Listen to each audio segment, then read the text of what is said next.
dia araka iny sary famantarana iny dia fandarana meteo indray no mandroso ao tokantranonao amin'izao alina manolotra ny arahaba tompoko. Hisitraka oram-baratra ny faritra maro eto Madagasikara, indrindra ny aty amin'ny faritra atsimo, ny afovoantany ary ny ilan'ny andrefanosy. Ho amin'ny rapitso zoma fa 7 volana aprily 2024 ary ho amin'ny maraina dia ho malomaloka ny andro amin'ny meteo arahana orana, izany amin'ny Voamaraimbe, ny amin'ny ilan'ny atsinanana sy ny aty amin'ny faritry ny afovoantany iray manontolo fa hisava miandala izany avy eo.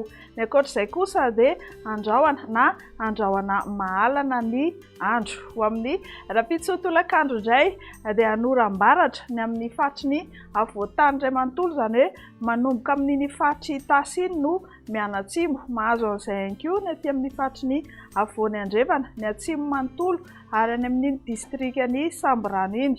Ny ankoatr'izay dia hifandimby eo ny Maloka sy ny Balika. Mahakasika ny maripana indray dia somary misy fidinana ny tarehimarika ny amin'ny tapany atsimon'ny Madagasikara, fa hisy fiakarany kosa any avaratra Andrefana sy ny any amin'ny tapany atsinanana. Arak'izao hitantsika amin'ny sary izao dia 12 degré Celsius no tarehimarika mangatsika indrindra any Vakina Karatrany, ary ny mafana indrindra kosa dia manodidina ny 4.30 degré Celsius any amin'ny faritanin'ny Mahajanga teo aloha iny. Ho amin'ny sabotsy fahavalon'ny volana aprily 2024 indray dia andrahoana mety ho arahana orana malefaka indrindra ny amin'ny Voamaraina be, ny any amin'ny faritry Menabe iny, tahak'izay koa ny amin'ny Moronmany no mianatsimo.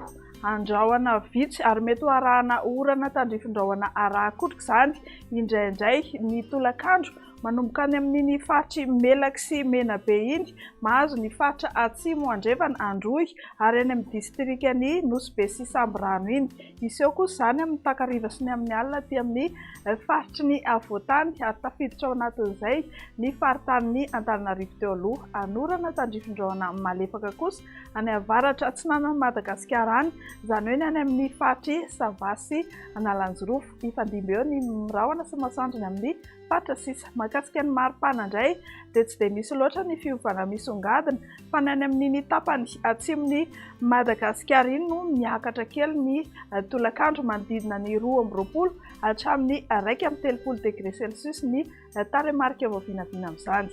Ho amin'ny alahady faha 7 volana aprily 2024 indray dia ho maina ny andro amin'ny ankapobeny, afa-tsy ny any amin'ny faritra avaratra atsinanan'i Madagasikara iny misy orana tandrifin-drahona. Ny tolakandro izay alahady izay ihany dia saika hisitraka oram-baratra avokoa eraky Madagasikara, afa-tsy ny any amin'ny faritra atsimo iny, izany hoe any Anosy, Androy ary atsimo atsinanana no andrahoana ny andro. Mahakasika ny maripana no jerentsika manaraka izao ny amin'ny morontsiraka atsinanana dia eo anelanelan'ny 2.20 hatramin'ny 1.30 degré Celsius.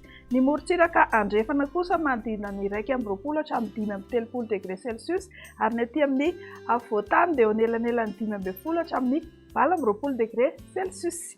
Hatreo indray no mamarana ny meteo antsika ho amin'ity alina ity. Azo adinoina fa efa mandeha ny tranokalatsika www.meteo-madagasikara.mg ho antsika izay mitady vaovao momba ny toetry ny andro. Eo ihany koa ny Facebook fohy be famantarana ny toetry ny andro. Veloma tompoko.